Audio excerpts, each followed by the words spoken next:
Have you ever felt like you're your own worst enemy? Like you're the main thing holding yourself back? Well, that's the core idea we're going to dive into today, all based on Darius Fro's book, Think Straight. It makes this really powerful claim. If you can master your thoughts, you can absolutely transform your career, your relationships, pretty much your entire life. So let's just start with the big one. The question the book really wants you to ask yourself. Are your own thoughts the biggest thing standing between you and the life you actually want? According to Ferox, for most of us, the answer is a big, resounding yes. And this leads us to a really fundamental concept. Your thoughts, they don't just float around in your head. They are literally the architects of your reality.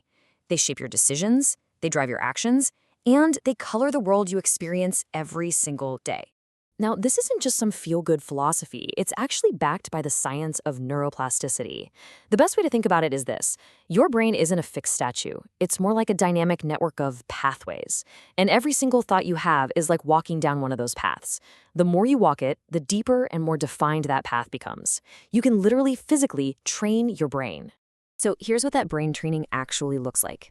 If you keep thinking a negative thought, like I'm gonna fail, you're physically weakening the neural pathways in your brain that lead to success.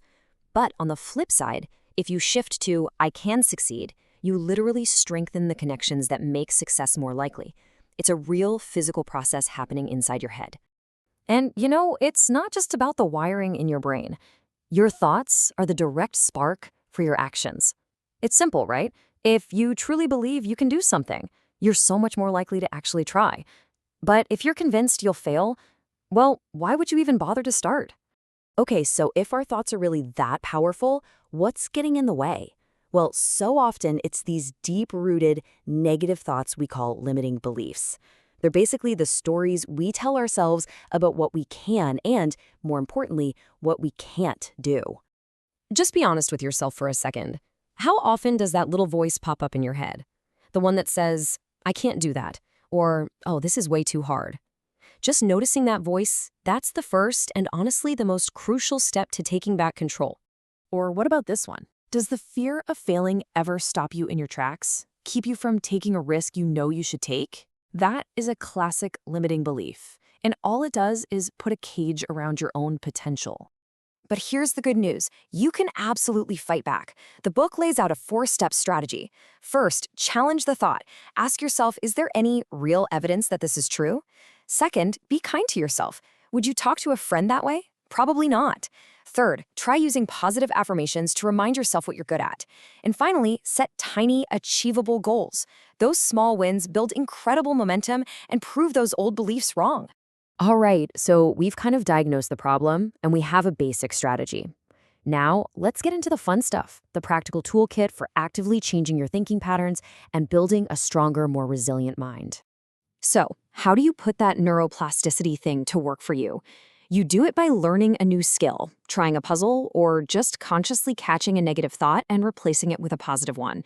Every single time you do that, you're forging new pathways in your brain. You really are the architect of your own mind. But listen, none of this is even possible without the real starting point, and that is self-awareness.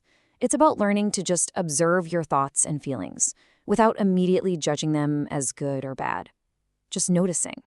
So how do you get better at that? The book suggests some proven techniques.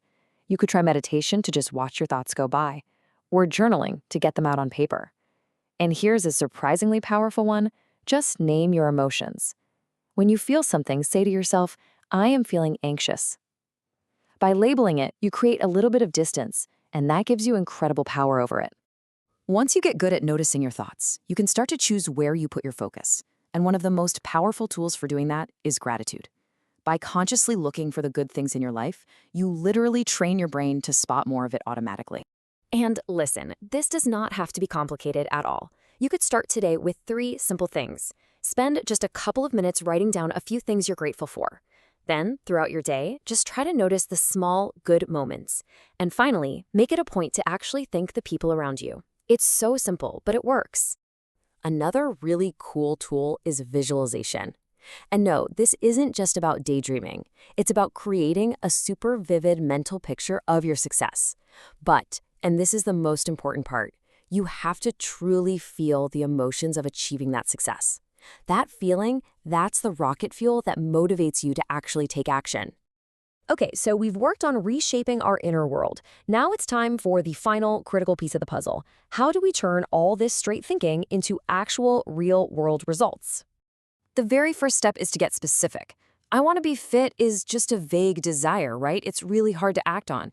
But I will lose 5 kilograms in the next 3 months. That is a clear, actionable goal. That kind of clarity is power. And to make your goals even more powerful, you can use the SMART framework. It's a game changer. Is your goal specific, measurable, achievable, relevant, and time-bound? A goal that checks all 5 of those boxes is just so much more likely to actually happen. Okay, you've got your goals. Now how do you handle your daily tasks? The book suggests this super simple ABCD method. A tasks are your absolute must-dos. B tasks are important but not urgent. C's are nice to do, but no big deal if they don't get done. And D tasks, you either delegate them or you just delete them. Get them off your list. And here's one more little trick to beat procrastination on all those small things. It's the 2-minute rule. The rule is simple. If a task takes less than 2 minutes, just do it right then and there. Answering that one email, putting that dish away, it stops that mountain of tiny tasks from piling up and draining all your mental energy. So after all these strategies and all these tools, here's the most important takeaway. Thinking straight isn't a one-time fix. It's not something you just read about and then you're suddenly cured. It is a daily, conscious practice of observing, challenging, and directing your own thoughts. And that brings us to one last, very personal question for you. You don't have to change everything all at once. Just start with one. For the rest of today, which single, limiting thought are you going to choose to challenge?